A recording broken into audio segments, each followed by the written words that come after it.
That's right. That's the sound, folks. You know what time it is. Oh, yes, you do. You do know what time it is. Let me see if I got this good. Is it looking all right? Is it looking okay? I hope so. Because we're going to rock out. It is right now, Monday, May 2nd, 2022. And I'm your boy, the Paleocrat. The one and only. The OG, ready to rock out. Why? Because today is the day that the Lord has made. We are going to rejoice. We're going to be glad in it.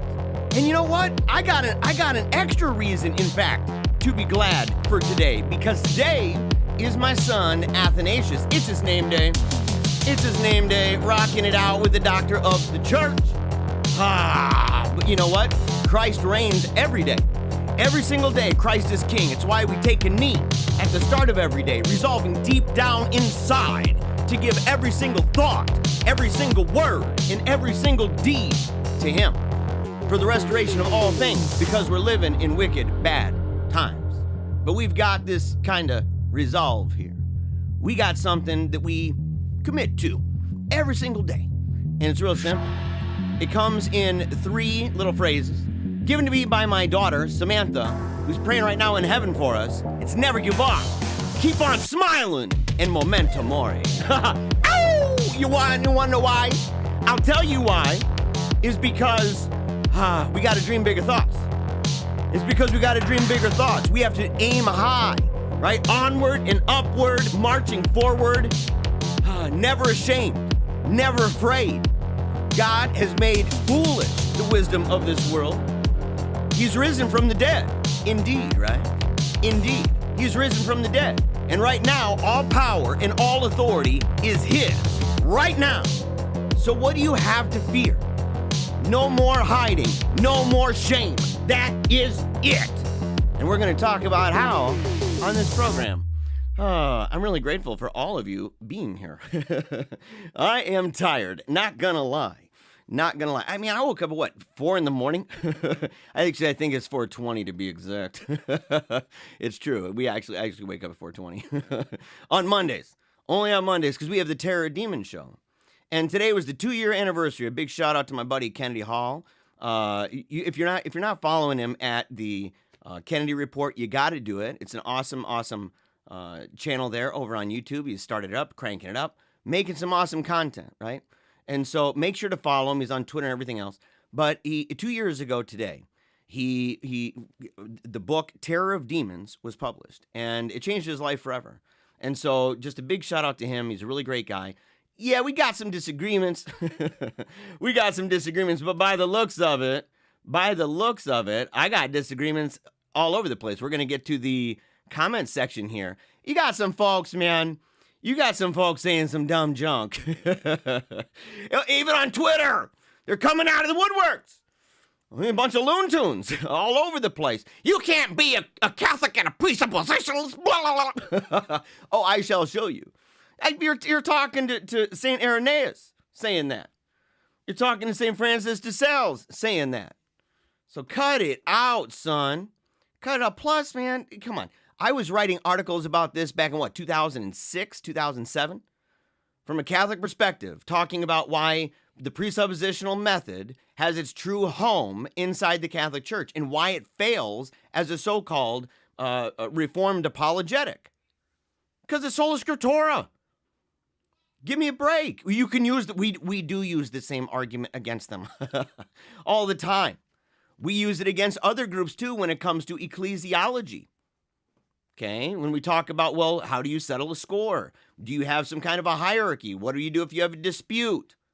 And why do I have to subject myself to it? What is the Christian worldview? What are the dogmas, the required things, those fundamentals? What are they?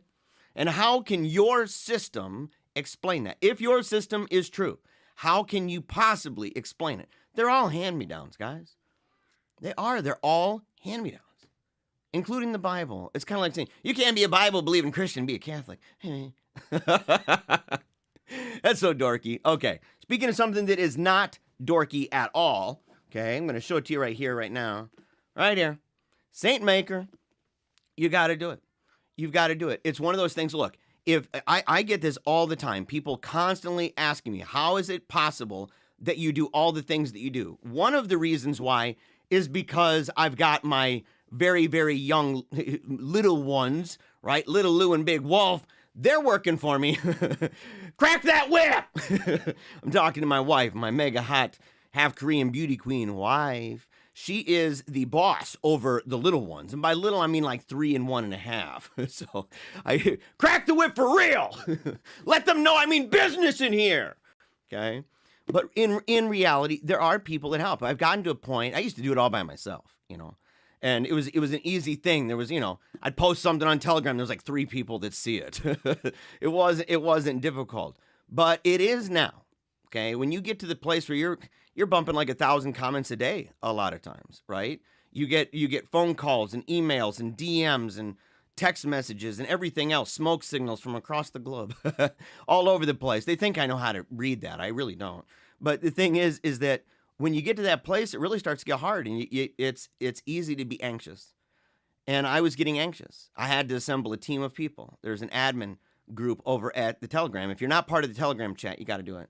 But it's all volunteers, so there's only so much that they do, and I don't expect anything. The volunteers, if they are too busy or whatever, they just do what they want to do as long as they want to do it, but it does leave a lot for your boy. So we got to figure out, what am I going to do? How do I do this? How do I manage my time? And I was really frustrated because I was seeing all these other content creators, and I've learned it's hard for all of them, right? Anybody doing this sort of thing, it's really tough. And it's not just people doing this sort of thing. How many of you in your just daily lives do you think, man, I just don't have time for these other things that I'd like to do. I don't have time to do this or that. The truth is, you actually probably do. You probably do. And you probably have more time to sleep as well. But oftentimes we don't really schedule our lives right. We don't think ahead. I know I didn't. I wasn't thinking ahead. I wasn't putting together long-term plans or reflecting on the season that had gone by. And that is exactly the sort of thing that's in here. I'll let the promo say the rest of it.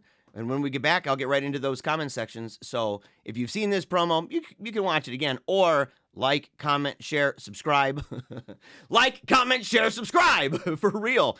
Go and share this link all over the place. It's going to be a bunch of fun, but we're going to get to the comments. Even some that were on Telegram, one that was in another comment section. And we're gonna deal with that. But first, the SAINTMAKER. Can a personal planner really make you a saint? Not by itself. But in our day and age of addictive apps and glowing screens, we're bombarded by constant distraction, and our quest for sainthood often takes a backseat. The SAINTMAKER is the first high-performance planner for the spiritual life, made by faithful Catholics for faithful Catholics. It's a work of genius, really, fusing the wisdom of the saints with the science of personal productivity. It's rigorous, but sainthood is tough, and most of us need help organizing our time, our work, our leisure, and our devotion, because that can help you become a saint.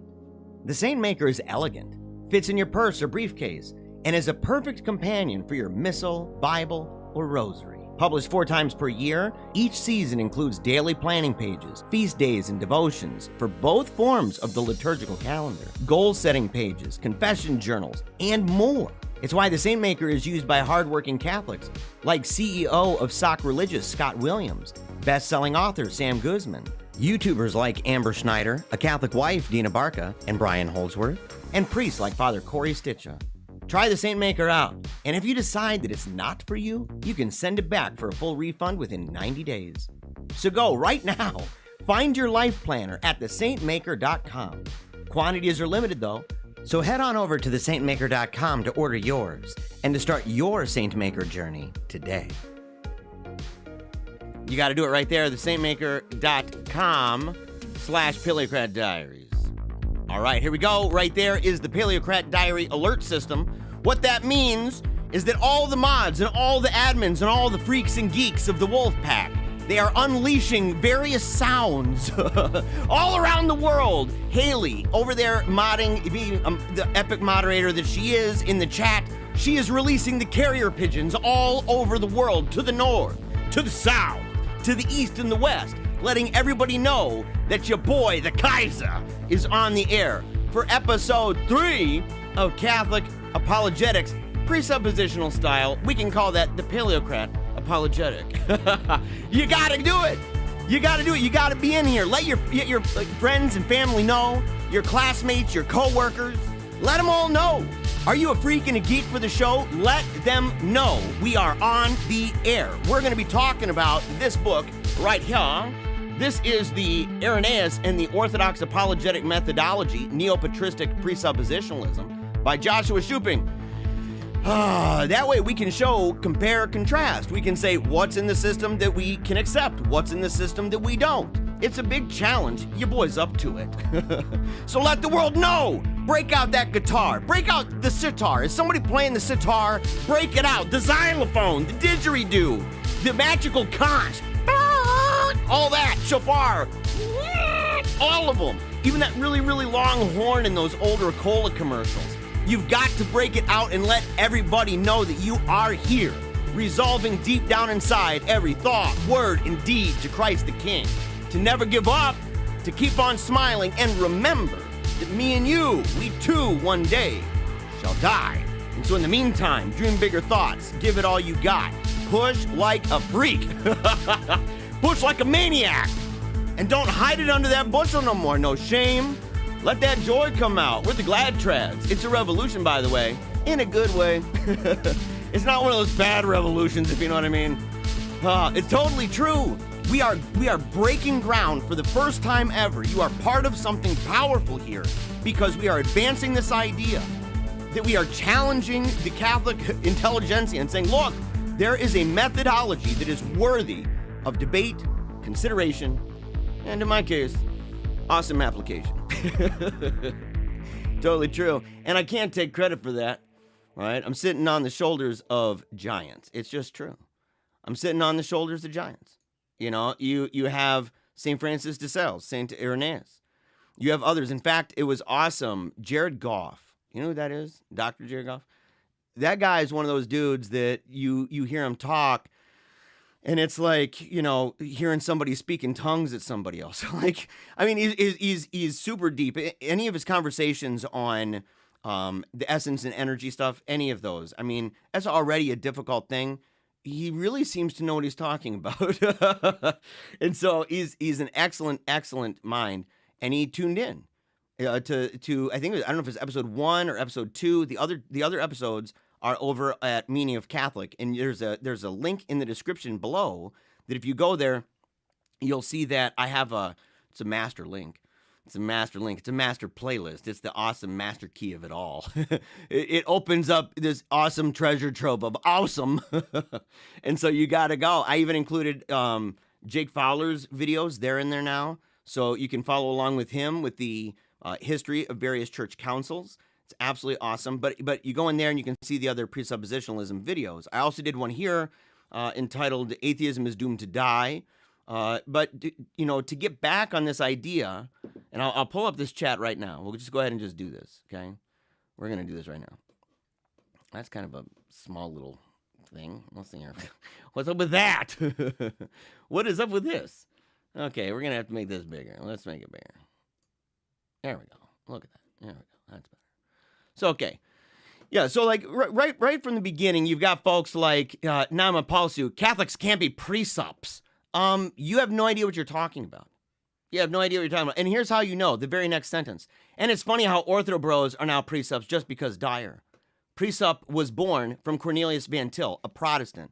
That's kind of like saying that the Bible, when people call themselves Bible-believing Christians, like that's the sort of logic that thinks that branding means that whatever they call it is really what it is. So they call themselves a Christian. Ask yourself, what was St. Ignatius of Antioch? How did he define that? What did he say that if you denied this, you were not a Christian? Do you remember what that was?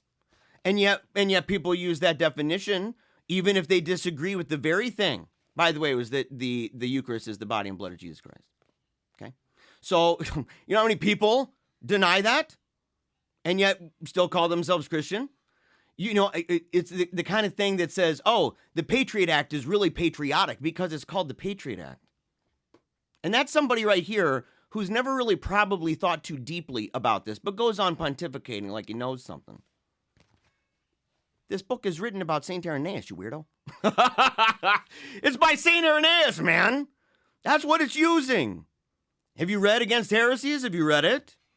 Would you even understand what you'd have to look for in order to see it? Do you? I don't mean to be too rude. I don't want to, beat a dead horse and drag it around, the city like Hector or something like that. But, I mean, part of me does a little. Part of me does a little bit. Yeah. But that's the kind of thing. But you get people who say that sort of thing. And they say, oh, that began with Protestants. It's a methodology of apologetics. You'd have to ask yourself, what is it about what they said that would be wrong? Is it just Protestant, therefore what they say? If that's the case, you give me an apologetic methodology. I defy you. Give me an apologetic methodology that began within the Catholic Church. Have at it. Have at it. Have fun there, champ. So, all right, let's see here. Mango says, fanboy and hard. By the way, Mango, I'm really sorry. You asked me last time if I was a philosopher. I was irritated by the light coming through. The blinds were open and everything was messing up and I'm trying to switch stuff. I didn't mean to be Mr. Grumpy Pants, dude, sour face at you. I really didn't mean that, okay? And so I'm really glad that you're here, okay? I kind of want to cry because this is actually confirmation from the Lord. It's okay to cry, bro. It really is, man. I'm not going to lie about that. David says the church is the necessary precondition for the intelligibility of sacred scripture and tradition. Yes. That's why we have a magisterium. Yes. And that matters when defining what the Christian worldview is. Yeah, that's why it matters. If you don't have that, well, good luck. Again, we're back to any time a Protestant says the Christian worldview is the only thing that makes sense of the world, that makes enough sense.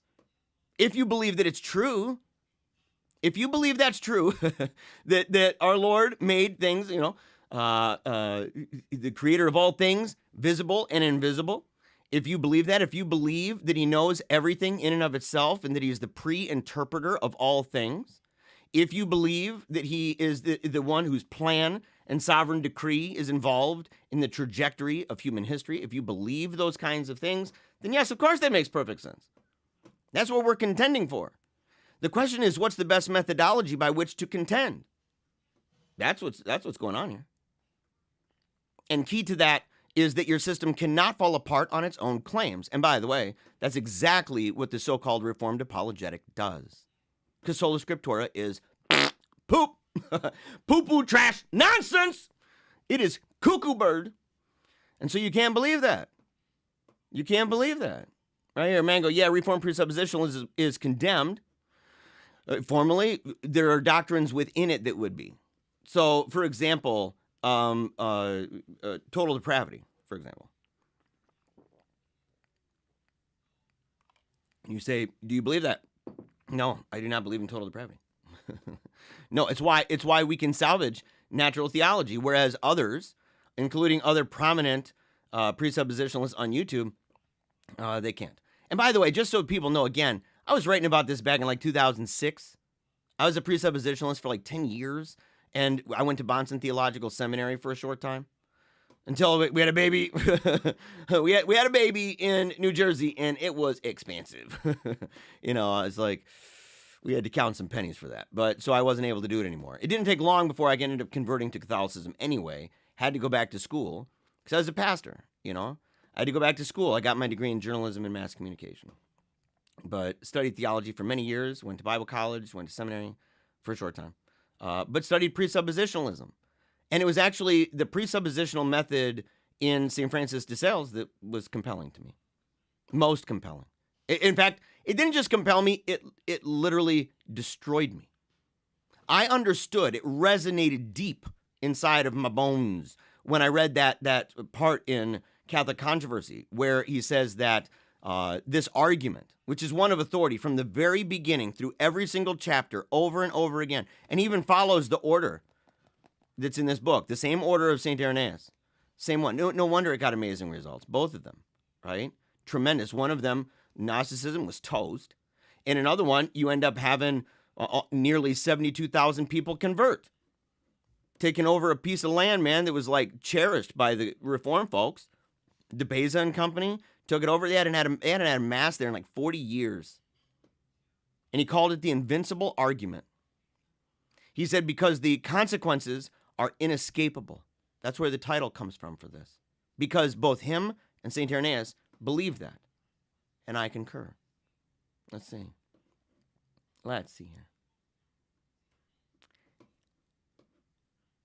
It differs from Reformed presuppositionalism on a number of things, most notably to do with, and it really comes down to total depravity. That's one thing. But we're going to talk about what it means. You don't need to maintain total depravity in order to have a position regarding self-deceit. People are self-deceived. It's a difficult philosophical question, by the way. And I think that there are people like Fraser that do a terrible injustice. In fact, there was a comment, and I'll go ahead and I'll read this out here. Let me see. Joel Montero, 2 days ago on which video was it? Let me see here. Which one? Exposing unbelievers' self-concealing errors. So that would have been the second episode, I think. He said, I recommend everyone to read Ed Fraser's blog post called Repressed Knowledge of God? ? I do too. And I encourage them to read it because I'll put it mildly. I think he's so wrong. It's amazing, in fact. Just go back and just line them up next to each other. Just do it. Just do this for fun, okay? This is where you got somebody who has a certain school of thought and a system that they are beholden to, that they approach the scriptures this way, and they look at it and they go, holy cow, there's no way that he would be able to say the same thing as St. Paul. Never in a million years. Because he doesn't. It's not in the passage of Romans talking about that what can be known of God has been made manifest to them, within them, that it's clearly seen, being evident to them, that they have no excuse, that kind of talk. And he goes, we have the capacity by which to do these things. What? That's an understatement. Come on, man. That is an understatement. And that's some authority bias up in there. I'll take that on any day of the week. I'm not afraid of that.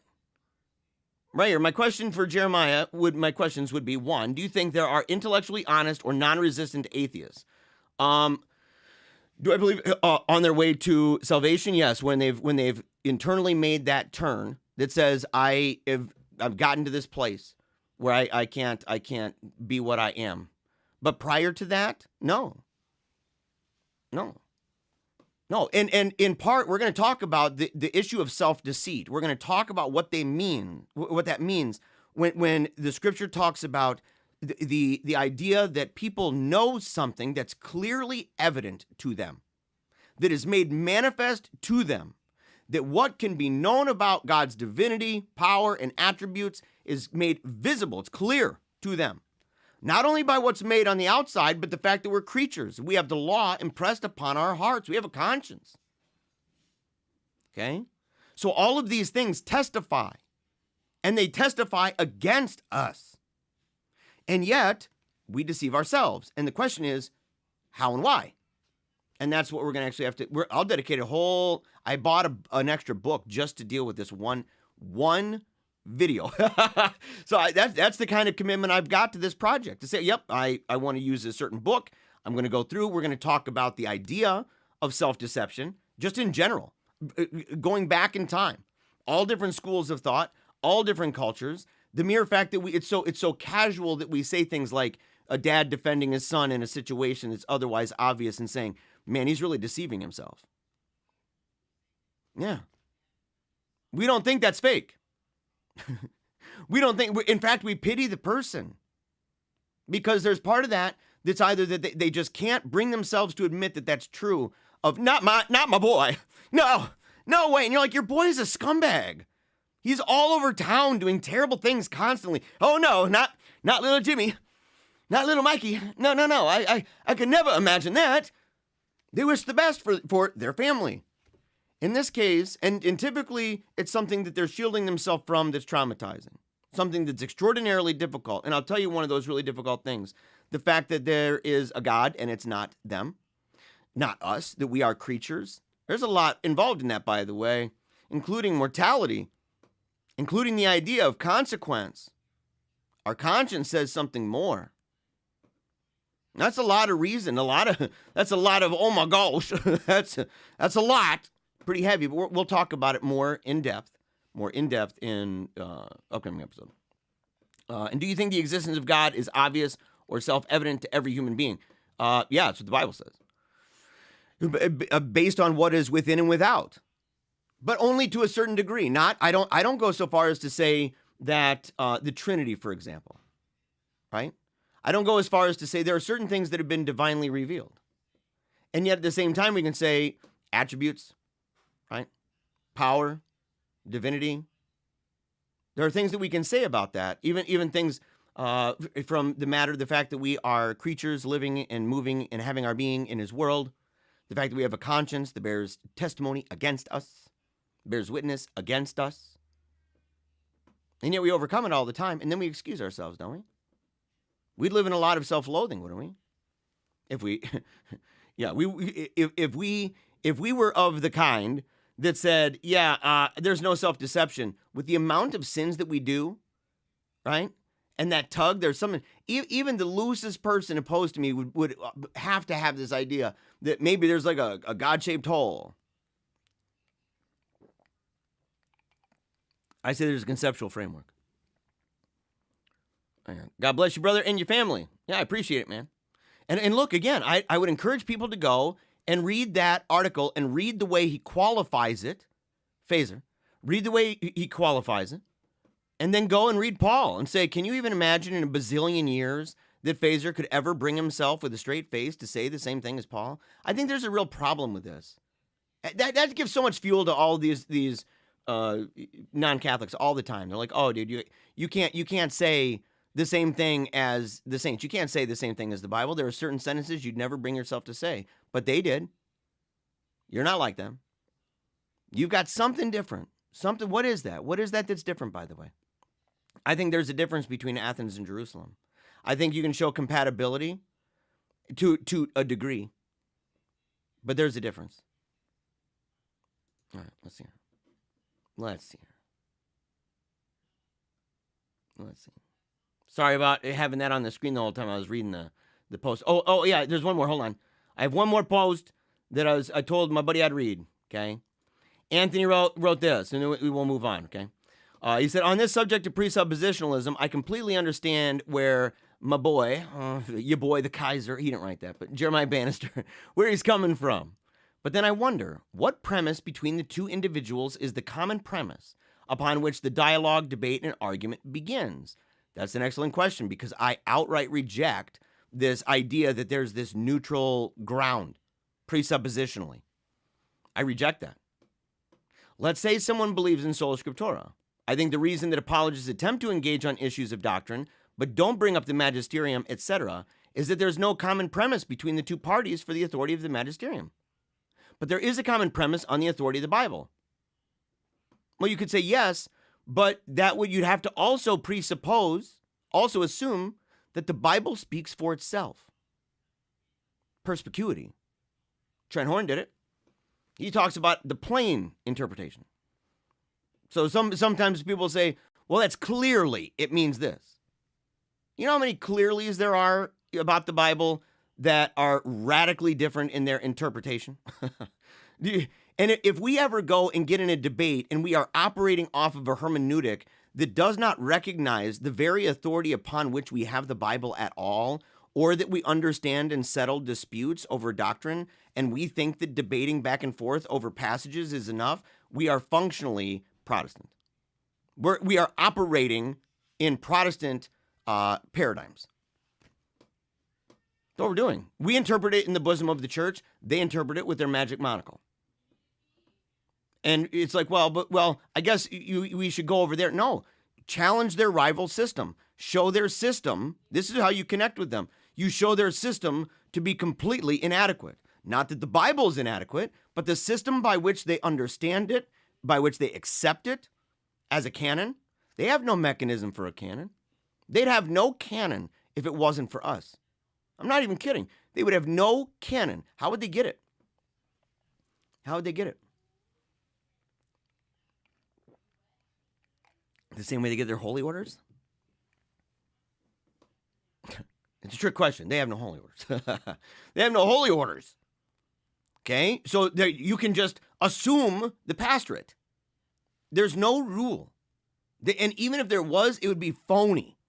It would be completely phony. You're not allowed to be a pastor unless you have 8 years. And you're like, maybe in your club, but not in mine. I feel totally called. I think you should do this. Oh, what do you do for you? I don't. I feel like God told me I need to become a pastor of a megachurch like Stat. I don't need any training or anything like that. I think that's religious. Paralyzed. Their system is paralyzed. Their hermeneutic is solipsistic. Okay? Their theology, their morality is relativistic. And their ecclesiology is anarchistic. Write that down. So you tear down their system. So you say, look, you don't throw the baby out with the bathwater. And in this case, the baby is, the Bible. Because the Bible's ours. The Bible's not theirs. And so I'm not going to play on the same field as them because, and this is the last thing I'll say about it, because if you do that, you're failing to recognize that their most ruling assumptions provide a framework for them and a foundation by which they understand different passages, the context that they understand it, how they interpret this one or this one to compare with the interpretation of that one, on and on and on and on and on and on it goes. There's no single interpretation of passages in light of what? It's systematic for them. It's systematic. So in their hermeneutical framework, these passages mean this for these reasons. And they go and they read the scripture in this way, meaning like any other book, for example. Because because of perspicuity, you can see through it like glass. And it testifies to you. But then you have to ask the question, what if it doesn't? Or what if it testifies differently to somebody else? How do you resolve the score? Do we all sit there and stare at the thing? Fundamentally, that's what they're left with. But do not operate off of their assumptions. It's heresy, by the way. Why would you do that? It's impossible to function. It obliterates any hope you have of understanding it in any way that's authoritative. You could say, well, I think it's right. That's good for you. Whoop-de-doo. Is it obligatory on anybody in the universe? Is the canon itself? Nah. No. But that's the same thing, ultimately, the same exact thing when you're talking about unbelievers. Different paradigms. How do you reach out to them? Well, you go to the fact that they're a creature created in the image of God. You go to that place where they know deep down inside, where that conscience resides. You go to that place where, in order to function as a creature must, living and moving and having their being in this world that he created, and that we are a part of as one of his creations, that in order to operate, there are certain things that just simply, in fact, have to be true. You wouldn't have communication without certain preconditions. You wouldn't have ethics without preconditions. You wouldn't have motion. You wouldn't have numbers. There's all these different things that have implications and ramifications. And so if you say, does it fit with any given system? That was the biggest problem I had with what Trent Horn said. I can get over the dumb howler remark from William Lane Craig. I can get over that. I can even get over the outrageous remark that we say God exists because God exists. Because the truth is, deep down inside, just like he says every single Sunday, God exists. We know this. We are quite certain. That's not the loopity-loop. It's like that Simpsons gif where Grandpa walks in, takes off his hat, puts it down, puts it back on, walks out. No. We're not doing that. Okay? But the one thing I can't is the idea in the magazine that not this past one, I just got that. By the way, you got to read. If you haven't, make sure to read Michael Lofton's article. Make sure to share it, man. I'm really pumped up about seeing that. But and Pat Flynn too, I like that guy. He's a fun dude. I'd like to talk to him. But, the thing is that when Trent Horn, and I care about him, and I pray for the continued blessing that God puts on his work and his family, okay, in his own life. We need people like him. But when you go out and you say something, well, why couldn't you just presuppose it being a nihilist? Because nihilism has certain presuppositions that would make what we do on a daily basis irrational. It would make it complete. It would be a what's the point situation, including ethics. Or saying, why can't you just believe that we're all one? Well, let's go ahead and try that out. Let's bring that person on a highway and introduce them to the other part of the one called the 70-mile-per-hour multi-ton semi-truck barreling at them on the highway. Or the big fire that we can just thrust them into. They can just get acquainted with the one. It's all one. Or that we don't know anything. That we can't know anything. The idea, and we do this all the time. He knows that. He knows that. Because what would his answer be? Do you know that? Do you know that? Yes. Well, then look, you're hung out to dry. Do you know that you're you? Oh, well, yeah. Okay, then you know that. Again, we could go down the list for a long time. Deconstruct. Deconstruct. Let's see. All right, I'll go through some of these later. I'll go through, and remember to make sure if you would like, Paul's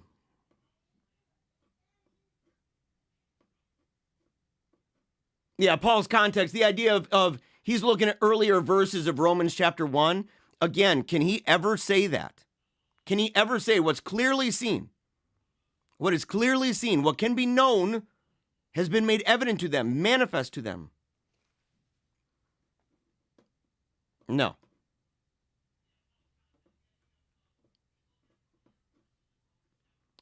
And the idea of natural theology is still the main method. That's what we're trying to debate, dude.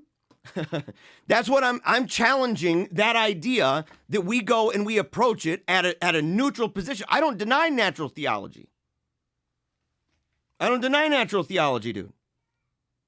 So get a grip, man. My issue with it is, does natural theology even make sense in any given worldview? No.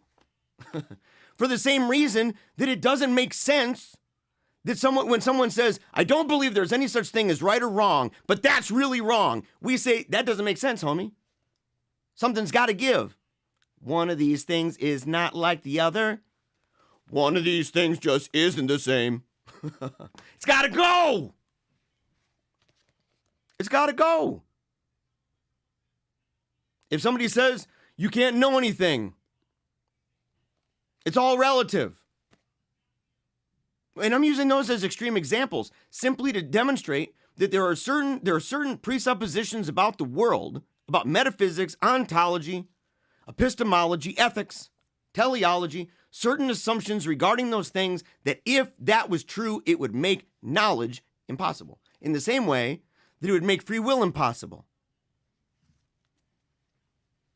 Freedom of thought, the ability to remain the same being.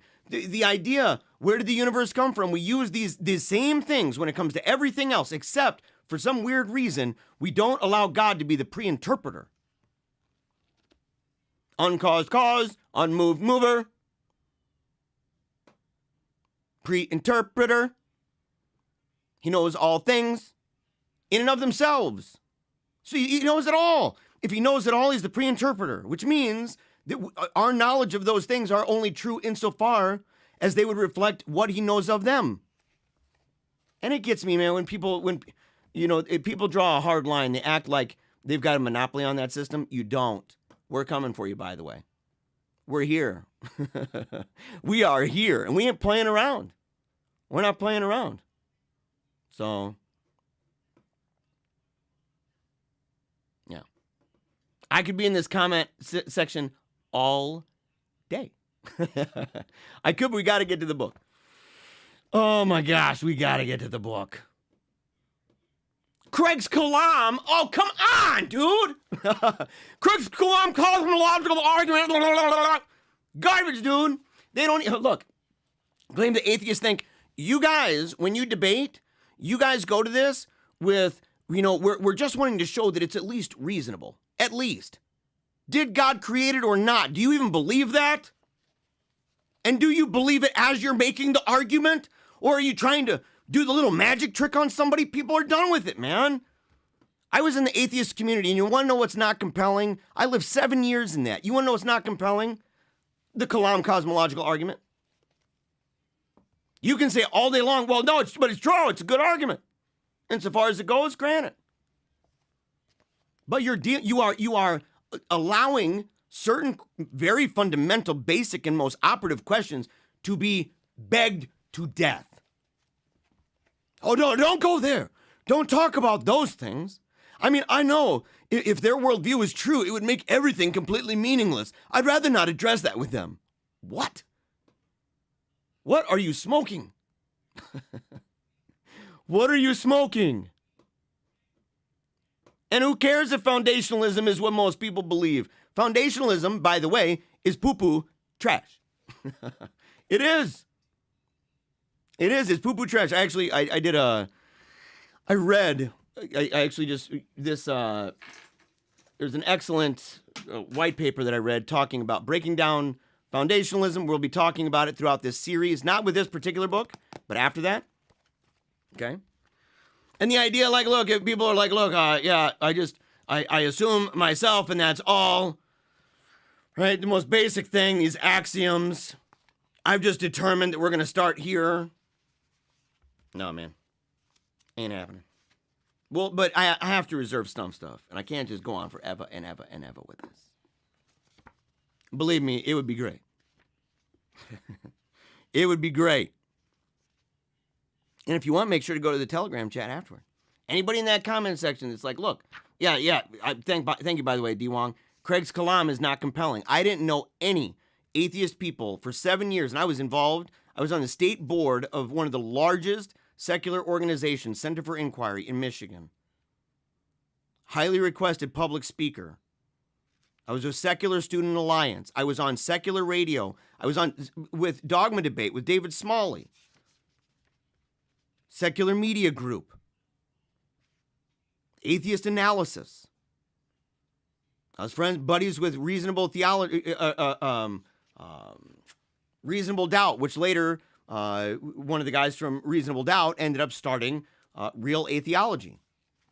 I have a video of him playing God's Not Dead with me in my house. Shared it on a live chat. Nobody's impressed. Nobody's walking away because you guys don't even understand secular age. Ronald Knox did. He knew what was coming. Anyway. So book 2. Okay, we're talking about Against Heresies here. St. Irenaeus. This is, of course, from the... And let me get this off the screen. Otherwise, I'll be distracted. You guys are too engaging. You're too engaging. I'm grateful for all of you, including the guy, by the way, including Namapalsu. It's one thing to say I radically disagree with this cat. On the other hand, I'm quite glad that this person is going about their business and doing his best. I'm assuming it's a him, doing his best in order to make a case, right? We're going to talk about why St. Irenaeus was not of that school of thought and why I am of St. Irenaeus' school of thought. In the preface of the second book, Irenaeus is even more careful to express how labored and detailed is the nature of his apologetic method. Though it is another extensive quote, it's worth reproducing it more or less in full, as its content is vital for grasping the nature of Irenaeus' conception of apologetic method. So, right away, second book, he's already being more thorough, okay? Already.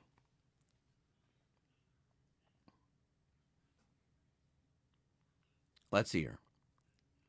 So, exposing, in the first book, this is Irenaeus. In the first book, exposing, quote, knowledge falsely so called, I showed you that the whole system devised by those who are the school of Valentinus was false and baseless. I also set forth the tenets of their predecessors, proving that they not only differed among themselves, but had long previously swerved from the truth itself. I further explained the doctrine, okay, as well as the practice, and I carefully noticed the passages that they garbled from the scripture, with the view of adapting them to their own fictions.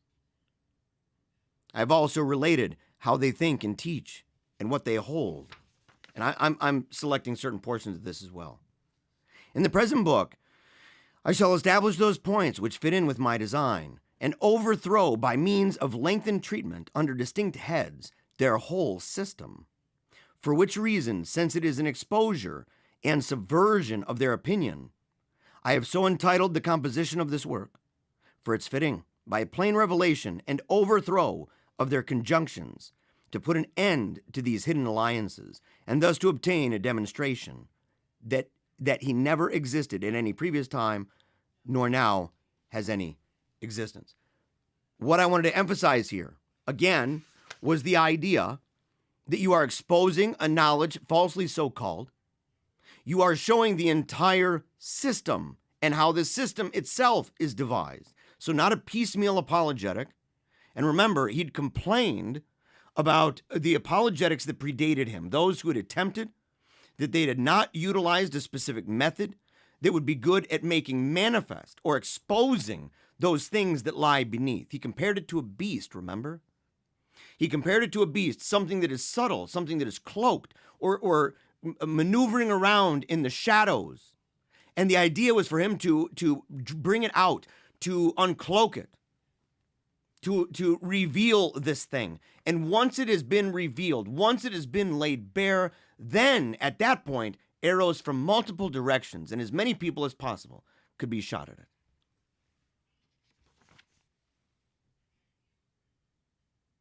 Let's see.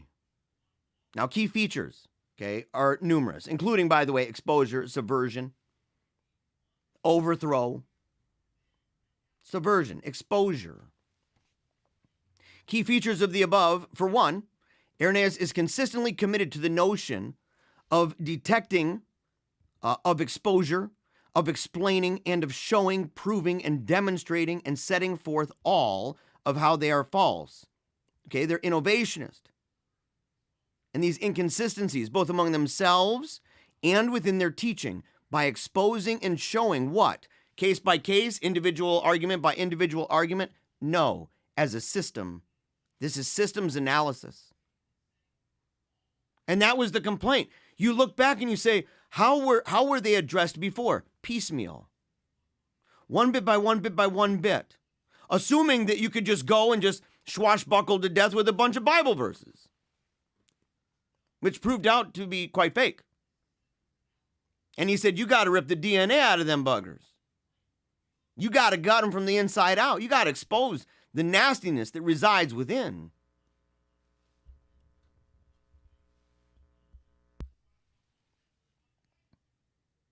My error. By a whole system. And that the whole system would be false. And in doing so, he'd be able to overturn it. He'd be able to overturn the danger fully. And also to give others access so that they too can overturn it and can deconstruct and destroy it fully. Not a little bit, not piece by piece, fully. Comparative systems. Again, he's committed to total exposure. Exposure of all of their doctrines and teachings, their ways of thinking, and their ways and methods. Again, he also intends to be methodologically precise, exposing them with all diligence, scrupulously reporting their errors with systematically minute precision, including both their doctrine and their practice. And if there's any difficulty in my reading, he has the Greek words in parentheses, so he's using certain key words to show what these words are and to show the import of them. So what's the idea? You're looking at them in a systematic manner, seeing how these things work together. Their most basic and ruling and operative assumptions, the foundations whereupon everything else is guided, whereupon they would understand something, interpret something, apply something, advocate something.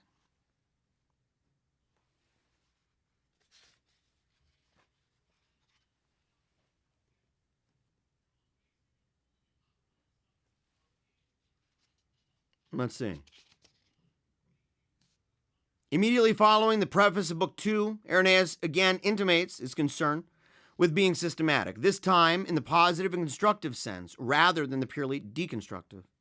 by beginning the building of his case for orthodoxy contra error, quote, with the first and most important head, that is, God the Creator. So he's starting there, and he's saying he's going to not only deconstruct, but then he's going to construct it. And how is he going to construct it? He's constructing it contra error. This is the same first principle of demonstration as found in the demonstrations of the apostolic preaching. In that we'll go through part of that book in the remainder of this. It's a short book, okay? So I think there's maybe 3 more episodes maybe in this particular series. And we're going to be doing a lot of books on apologetics. As I said, this is a groundbreaking thing. Right here. Here, however, it emerges in the context of a key methodological distinction. For Irenaeus distinguishes between that of direct deconstruction, which is to say, disproving them by considering them more or less purely on their own grounds, okay, which he undertook in book 1. So he's saying, I'm going to take you on your own grounds and demonstrate by deconstructing. I'm going to demonstrate how you, if this is true, you guys are toast. Man, I don't know why I hope it doesn't have any sound on it. My microphone is acting up on me. That he undertook in book 1, okay? Which is to say, that he's overturning them by dialectically opposing it within alternative. So he's saying, there's an alternative here. I'm going to oppose it dialectically, system per system analysis. We are going to show that your system fails, that your system is self-destructive. It's suicidal, in fact. It cannot sustain itself in this regard.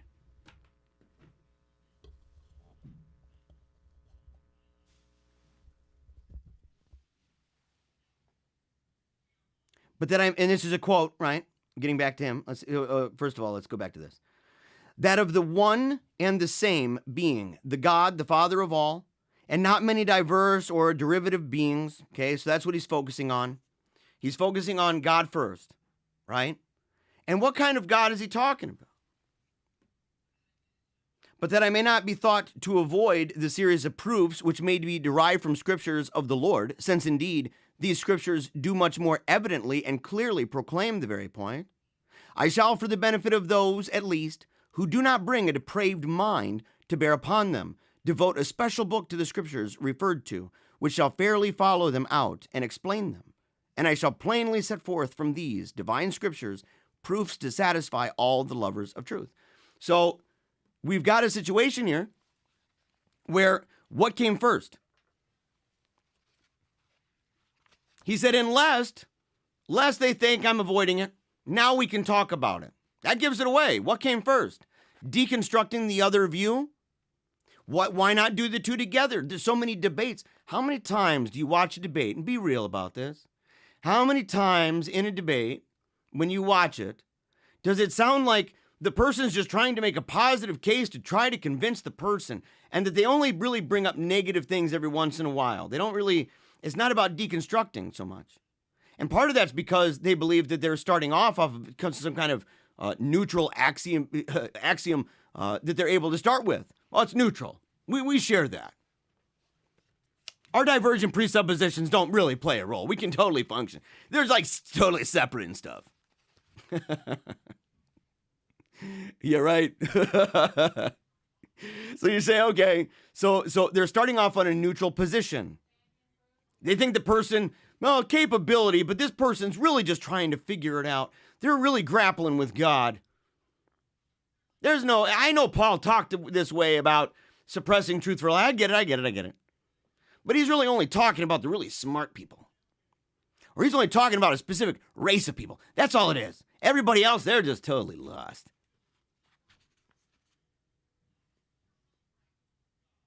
So he breaks it down. How? By breaking them down. First. So the idea is deconstruction first. Secondly, once you have annihilated their position, once that's happened, and you've demonstrated that their hermeneutic is complete hogwash nonsense, once you've done that, then what? Well, then you advance with a bunch of Bible verses. Why? Because your hermeneutic is standing. You're not having rival systems of hermeneutics trying to figure something out and determining if something is a type or not.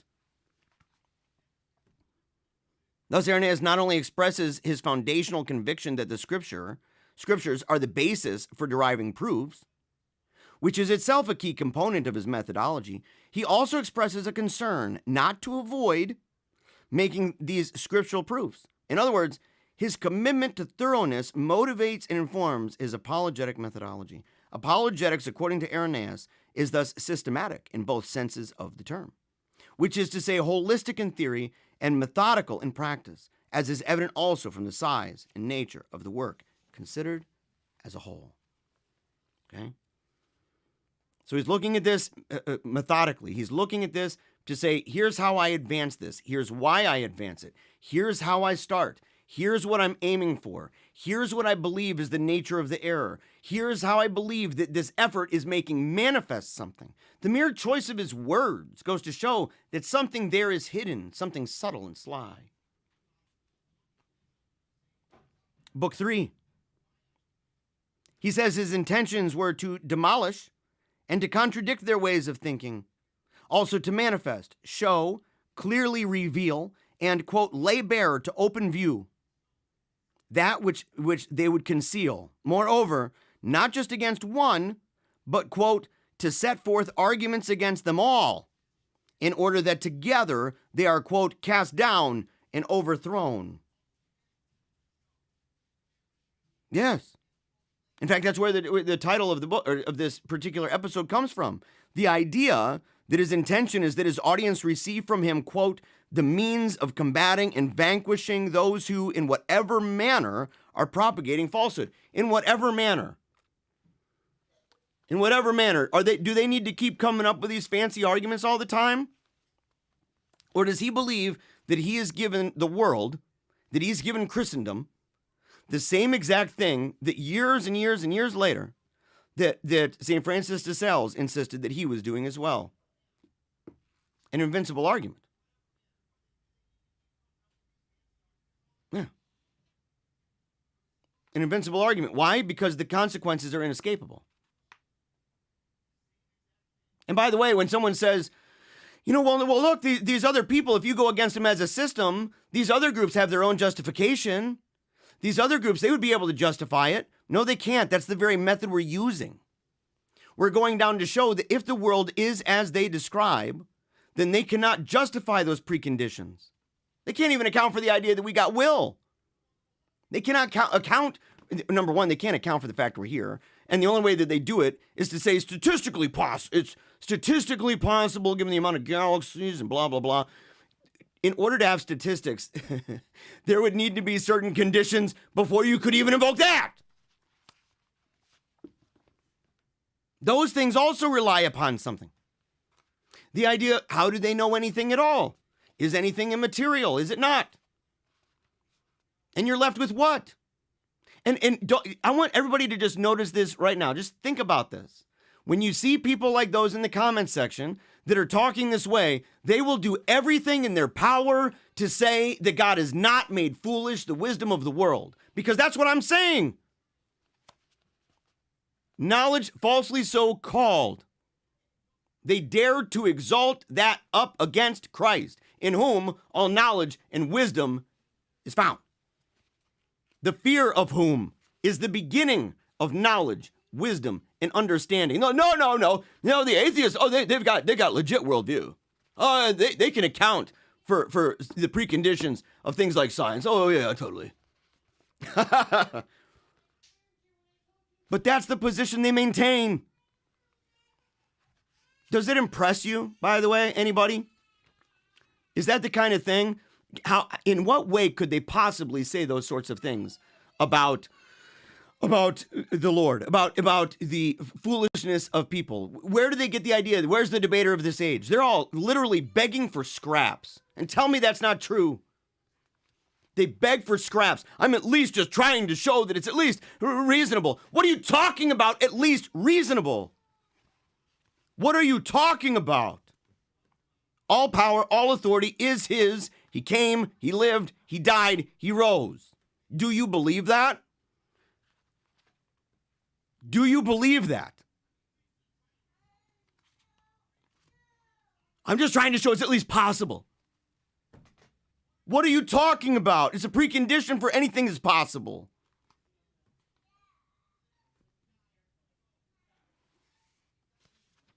Man. Outrageous. And but that's what so many Catholic apologists, that is what they think. They really genuinely believe that you can have no reference to God, you can have no reference whatsoever. It doesn't matter the presuppositions, and if it does, they don't want to talk about that. Hands off, hands off. But they'll come at folks like me. Oh yeah, why can't you just be a nihilist? That is what Trent Horn said. It's what Trent Horn said. And let's translate that. Does and this is a legit question for Trent. Do you really think that nihilistic presuppositions can account for those things necessary for things like knowledge, being, ethics, purpose, uniformity of nature, induction? Do you really believe that deep down inside? That's not saying they can't do it. They're creatures created in the image of God. We live in God's created order, regardless of what somebody says. Somebody could say, everything's an illusion, man. You know, kick him in the family jewels and find out how long they think that.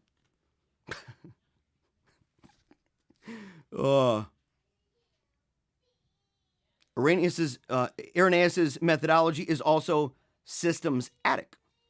It's a systems approach that not only equips the church with the means to thoroughly defeat the particulars of error, but does so via an apperception of the regulum of the heretics, okay, of their sententias, their modus, in whatever form it may take, by conceiving the error in this way as a false system and not just as a false conclusion.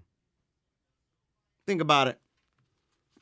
It's not just a false conclusion. And isn't it obvious? Because if you have a whole bunch of if you have a false conclusion about any of these things in the world, you know, about metaphysics, about ontology, about epistemology, if you've got yourself a bad conclusion, well, guess what? From that point forward, if you're consistent, what you presuppose,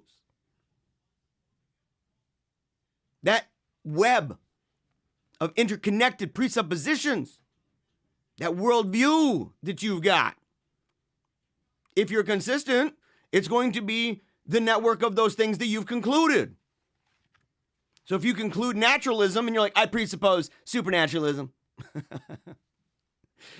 thenceforward you're going to be a naturalist, or vice versa. So even on their position, you're still stuck with it, regardless of if it's a conclusion. Your conclusion becomes your starting point. And imagine the kind of schizoid thing. People get on my case about self-deception.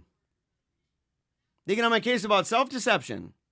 And yet, here we are at a place where you're like, okay, so you see no connection between what a group assumes from the beginning, their most ruling principles, and the method or means or hermeneutic or anything like that, the way we interpret the world and everything else. You don't believe that that's like a consequence of that's like affected by that? That's something like compartmentalized over here. And then you've got conclusions that are also compartmentalized. Can the conclusions be opposite of the means or mechanisms or methods that flow from the first principles? Can you hold all of them that way? How would that not just be absolutely outrageous self-deception? It'd be schizo. It'd be schizo. Irenaeus exposes most fully that his methodology is one of addressing the principle and impetus of error, which is responsible for whatever form the error may take. So there's a core of this. This is what St. Francis de Sales did. St. Francis de Sales, in Catholic Controversy, says right from the get-go that he's going to take, he could go forever, right? Argument by argument by argument by argument, round and round and round we go. How many arguments? I don't know. He could do it. It would last forever. He'll just go on and on and on and on. But he doesn't do that. Instead, he says, what are these kind of what he believes to be key matters? And what's the underlying assumptions with those? And he draws them back to a core principle for him. What is it? Let me know what that is. Is it neutrality? Is it plausibility? It's at least possible. Is that what you're talking about? Did he go there that way? Or no? Was he trying to find wiggle room into that terribly arbitrary, relativistic, anarchistic place within the Protestant paradigm that says that you are allowed to disagree with these things because they're non-fundamentals? Did he do that? No. No, he did not. Okay? It is quite obvious. But that's a different breed of debater, to be quite frank. That's what we're trying to reintroduce to the world.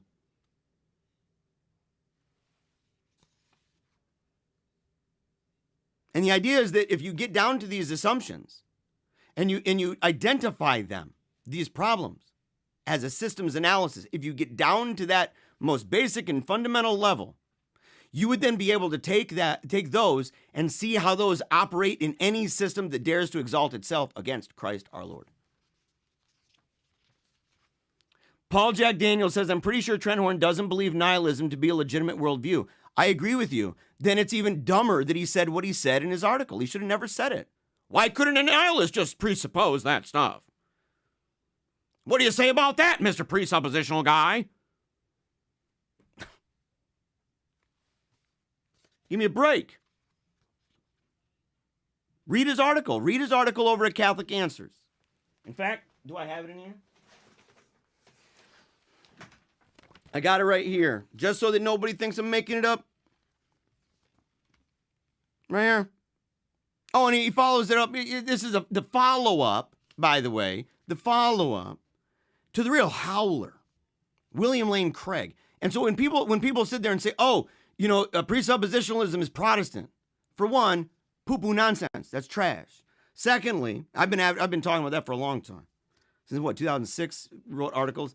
Granted, Zanga was around, so was MySpace, right?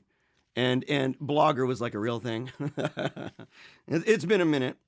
I'll republish those, by the way. It says, but as the Christian philosopher William Lane Craig says, presuppositionalism is guilty of a logical howler. It commits the informal fallacy, right, of petitio principii. If I'm pronouncing it properly, forgive me if I'm not. Or begging the question, I got to take off my glasses anyway.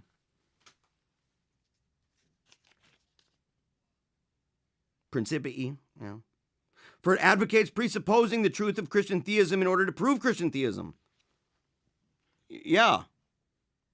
Yes. We don't shelve our brain at the door. You know how weird that is? That somebody believes in Christianity. That he doesn't, yeah, that somebody who believes in Christianity and advocates Christianity walks into a debate, and do you think that they can actually deceive themselves? Again, we're back to the self-deception. You think atheists are stupid to this? I'd say, look, William Lane Craig, what's your problem, Home Slice?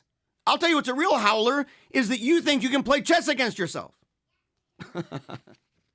I go in there, and I do this really awesome thing. I get in the zone like a method actor, and I totally figure out how to not presuppose my Christian beliefs anymore, and I just take a completely neutral stance, objective.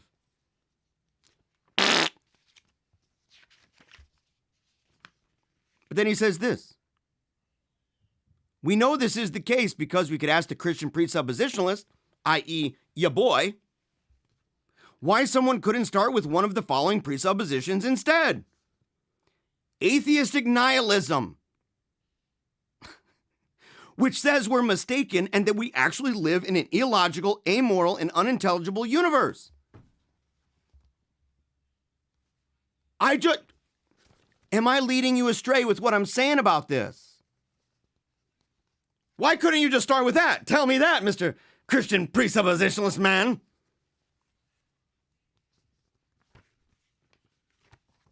Are you serious? You demonstrate that all the time, every day, don't you? Because it wouldn't make sense out of what they do. It wouldn't make sense out of the fact that they're thinking at all, that they are them, that they live and move and have their being in anything at all, that anything at all actually exists.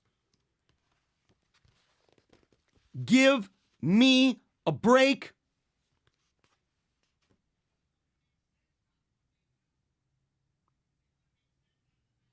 And no, just because you have the law written on your heart, well, for one, immediate knowledge, by the way.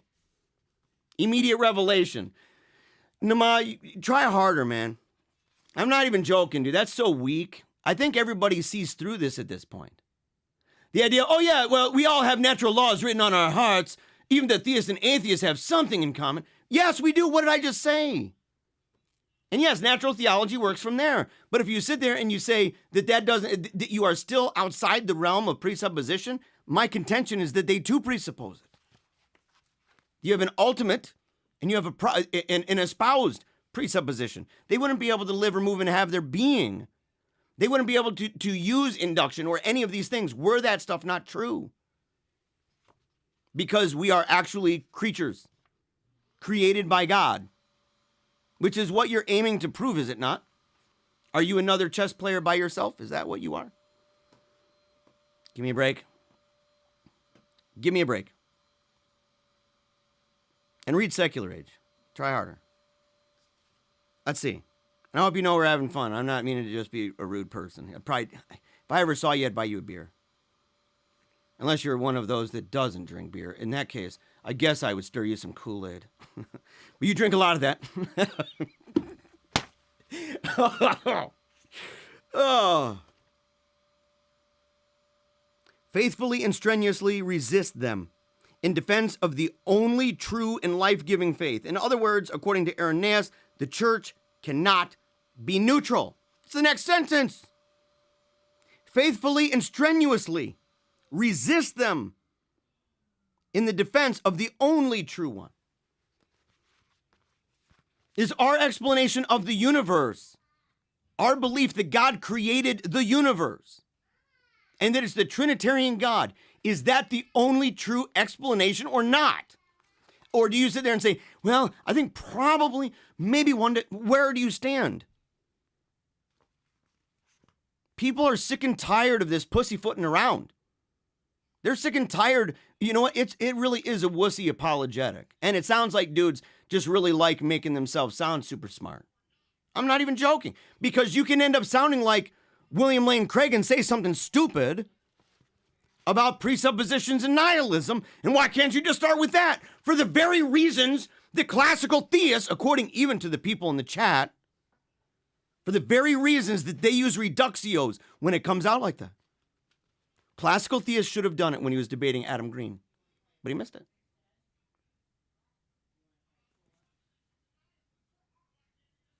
It must, moreover, critically identify and study the principles and means by which they operate and produce various falsehoods, so that they can be exposed and overthrown. Quote, we do indeed pray that these men may not remain in the pit which they themselves have dug, but separate themselves, that they, being converted to the church of God, may be lawfully begotten, that Christ may be formed in them, and that they may know the only true God. It puts an end to their pride and their haughtiness. End quote. Yeah. So for Irenaeus, the manner of disagreeing with someone, while at the same time having a compassionate disposition towards them as persons, that's important. It's important. You need to be able to love them and to recognize that Christ died for them, that they are creatures specially made, that he has a plan for them, and that it's quite an honor, in fact, to be in this world, and they owe him thanks. But it's what they don't want to do. And we know it's true. We know that Romans 1 applies to them, and for no other reason than they engage in the very things that are talked about. And it's a long litany. Do you think he was being specific, or do you think he was just simply saying, literally sin? What do you think? And by the way, this is about the closest I can bring it right now to Trent Horn, and I don't want to even go with Trent Horn until we end up getting through this rather short book. There's not many things left. I'm not presumptuous, right? Trent Horn, admittedly, is on another level. He's a people, right? He's highly sought after, a very successful individual. I'm not being presumptuous. I just want this conversation to be part of it. And I want, whenever they hear stuff like that, whenever they hear stuff where Trent publishes something or Jimmy Akin does a video, whenever that sort of thing happens, that there's somewhere that people can go, because up until now, there hasn't been. Up until 2 episodes ago, there had never been a series that I'm aware of on Catholic presuppositionalism, except for the one that I did on Zanga. And I think I've got printouts. I can go ahead. I'll share those. You can find them eventually. I'll put them on PaleocratDiaries.com. I'll also put them on Telegram in the resource page as well as the main chat. And I'll share them here. I'll even do a reading of them as their own little videos and stuff. But prior to that, nothing. Not from a Catholic perspective. When I was an atheist, there was a flare-up of one guy, kind of a decent, I don't know how well known, but he proposed the idea that it was functional, that it could work. Didn't last very long, it didn't seem. And so I thought to myself, I use this argument all the time. I used it in the Enthusiasm series. It's the most effective argument against the Sedevacantists, without a doubt. The most effective one, because Catholicism for years has been losing so badly, in fact, that even Wikipedia now has its own Lenten practices part with the Sedevacantists. What a joke. There's like dozens of them.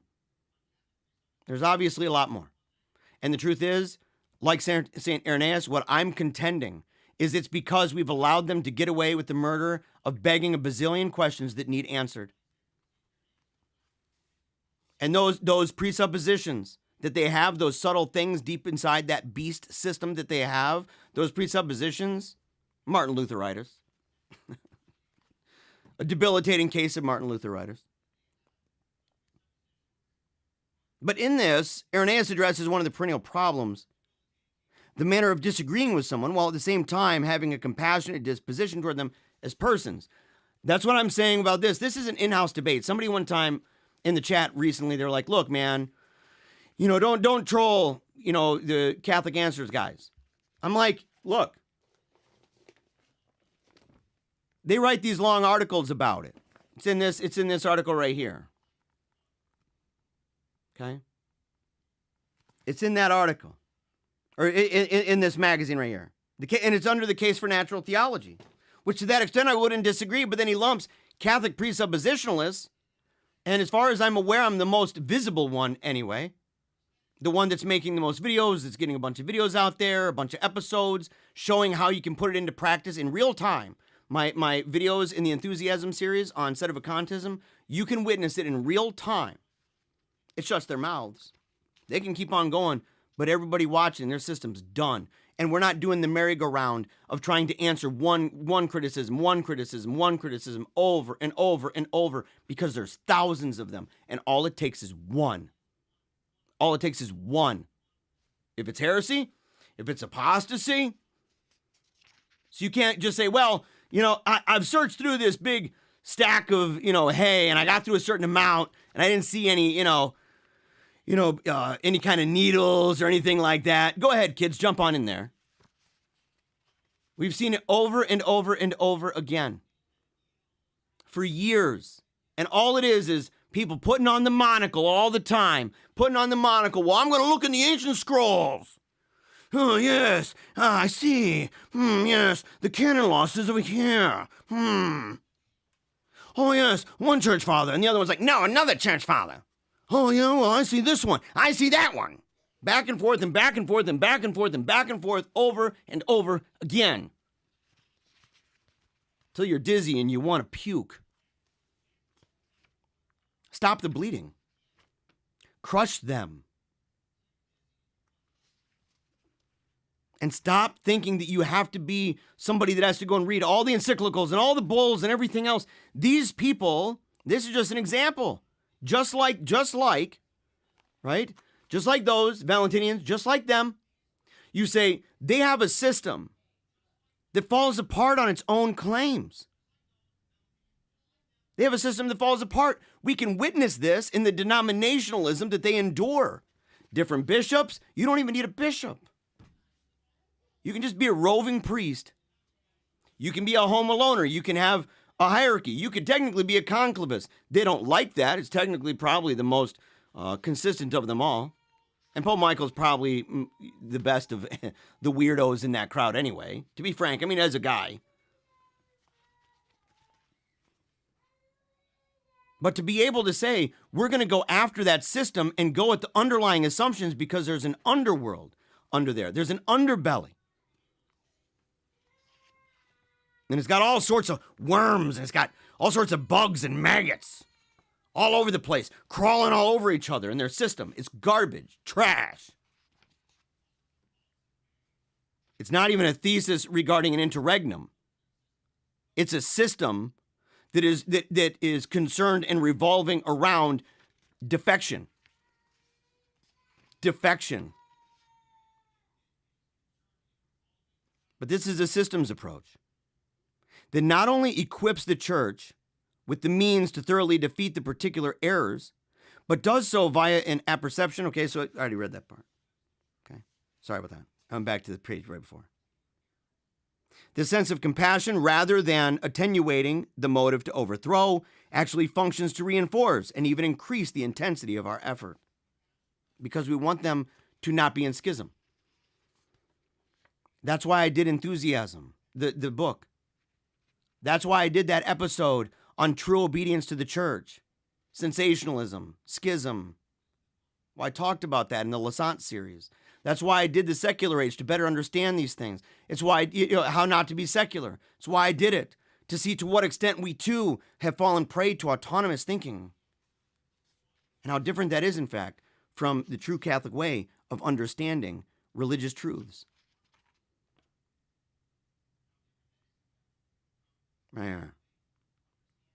Without first overthrowing false doctrine, however, those in error are yet in need to, quote, stand away from the void and relinquish the shadow.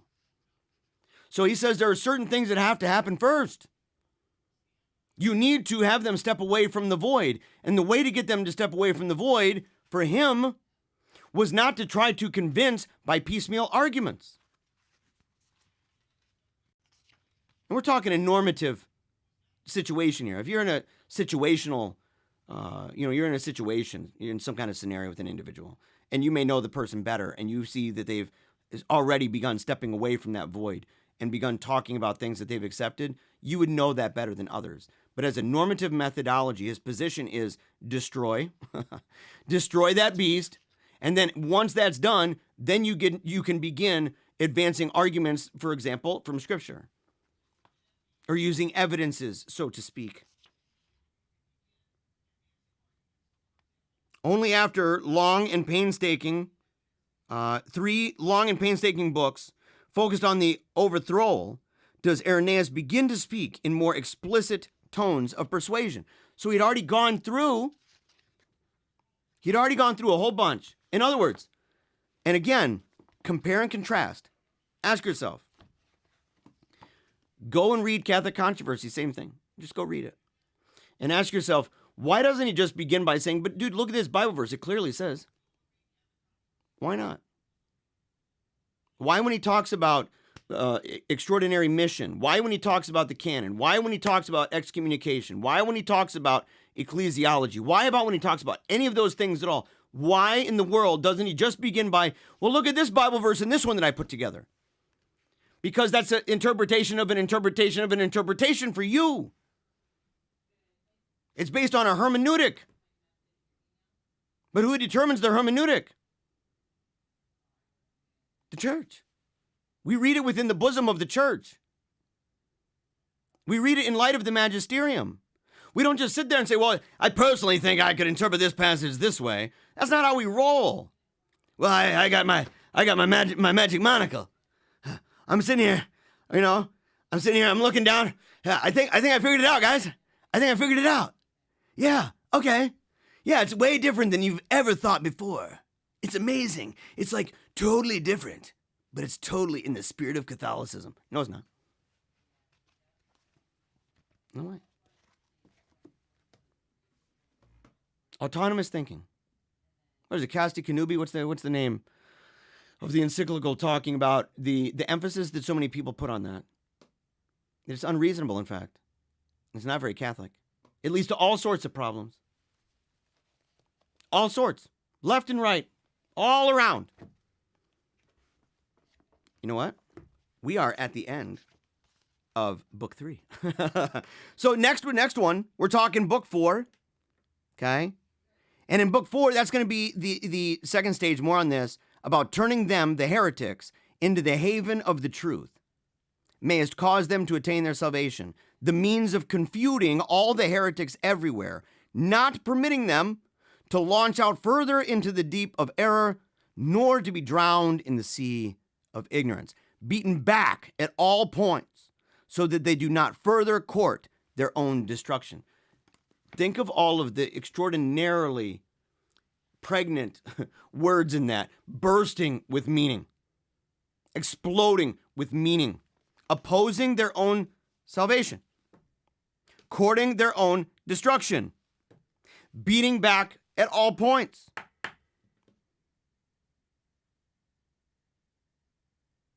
And that way you would have the means of confuting all the heretics everywhere. That's kind of weird. All the heretics everywhere. What is that? It's obviously not a piecemeal reply. Obviously. You would obviously not be able to say, oh yeah, I just used piecemeal argument only related to this group. I just crafted it in a strict reply. It's not based on anything underlying the system. It's not based on any kind of assumption, conceptual framework. No. If that's the case, how would you be able to do that to heretics everywhere and put an end to that? We're going to talk about the process of refutation, followed by persuasion unto conversion,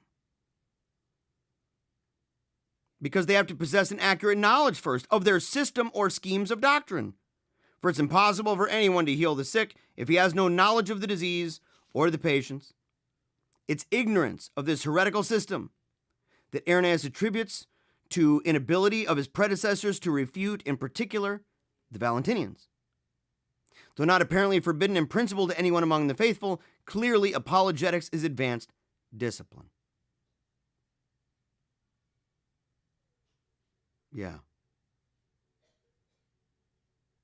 And he says that his text itself can still stand as a model, right? As a model by which to learn how to, quote, overthrow every kind of heresy. Again, because, quote, they who oppose these men by the right method do oppose all who are of an evil mind. That's weird. That's very, very strange. How would that be true if it was neutral? How would it be true? How would it be true?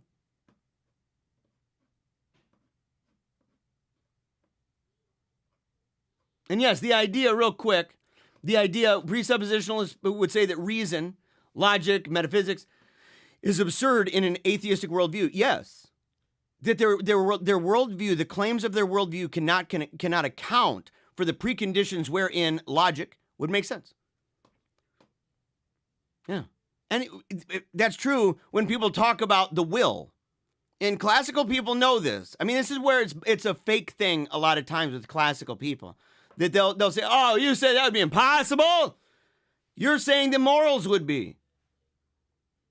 You're saying that there are preconditions, and you're driving them back to that. First cause. Unmoved mover. God is the source of all good. And the idea that they could not explain how they would be thinking their own thoughts, or how they would be able to will. Do they have a free will? Do all worldviews account for that? We know that they live that way. Most of them aren't going, I'm a robot, I have no control. They're not doing that. So there's a conflict. Again, there's something schizo about what's going on with disbelief. Something terribly, terribly schizo. All right, make sure, check out below in the comments, and I'll go through some of the, I'll save the questions and stuff. And if you want to address those, make sure to go to the Wolfpack chat. We talk about this all the time over there. I do live shows every day. Not like this. We'll do chats. So people are in there. It's like Skype. You can be on video or just audio. It doesn't matter. It's a live chat. And you can participate. It's a bunch of fun. We talk about all sorts of different topics. All of that is available. If you're a patron, okay, or if you'd like to be a patron, make sure the best way for you to communicate and to get as much information as possible. I'm cranking out more. the amount of time I spend, it's enormous. And it's for you. It's for you. And it's for those you know, so that we can equip the Johnny Q and the Sally Sue, those people, those awesome people in the Catholic pews that are trying to figure out, how can I best not only live this, but to express it to those who desperately need it in these dark and trying times, these tumultuous times. How can I do that? Is there a better way? How can I argue if I don't understand all these things? We can draw it back to the most basic assumptions. You can argue God from an ice cream cone. We can argue God from a dirty diaper. Moms out there, trust me, you're good. You can come over and learn with your boy. And we have the Luna Pack. It's an all-ladies chat. My wife and I are going to be hosting live videos every once in a while where we can talk about that, answer questions unique to ladies, okay? So make sure if you go there, you're a lady, you want to get involved, we're really glad you're part of it. We're glad all of you are. We're grateful. You make us what we are. We're better with you. I know I am. And I hope I'm showing you that by giving it everything I've got all the time. I'm really grateful for you. And I hope to see you in just a moment over on Telegram. Link in the description below. Till next time, never give up, keep on smiling, and memento mori. I wanted to make people dream bigger thoughts.